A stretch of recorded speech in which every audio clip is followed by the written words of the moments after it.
নমস্কার বন্ধুরা, জ্ঞান ভান্ডারে আপনাদের সকলকে স্বাগত জানাই। জয় শ্রীকৃষ্ণ। আপনারা যদি সনাতন ধর্মের হয়ে থাকেন তাহলে আমার চ্যানেলটিকে সাবস্ক্রাইব করে দেবেন। আজকে আমি বিশিষ্ট মা পুটেকালী সম্পর্কে কিছু অজানা তথ্য আপনাদেরকে জানাবো। আজকে আমি আপনাদের জানাবো মা পুটেকালী সম্পর্কে কিছু অজানা তথ্য। কে প্রতিষ্ঠাতা করেছিল পুটেকালী মন্দির, কবে মন্দির খোলা থাকে, কবে বন্ধ থাকে।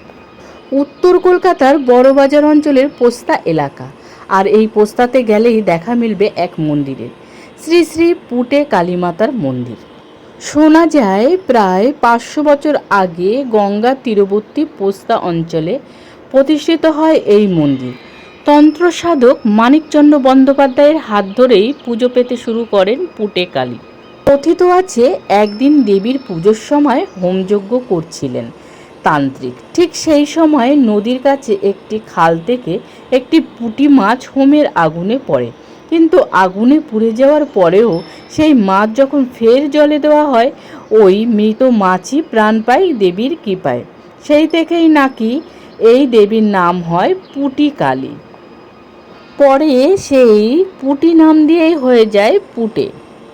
সারা বছর দেবীর পুজো তন্ত্রমতে হয় এবং কালী পুজোর রাতে দেবীকে ভৈরবী রূপে আরাধনা করা হয় এবং পঞ্চমকারে পুজো করা হয়। কালী পুজোর পরের দিন মন্দিরে হয় কুমারী পুজো এবং অন্নকূট উৎসব।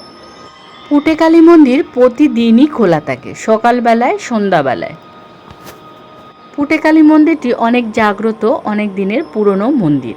এখানে আপনি মায়ের কাছে যা চাইবেন তাই পাবেন।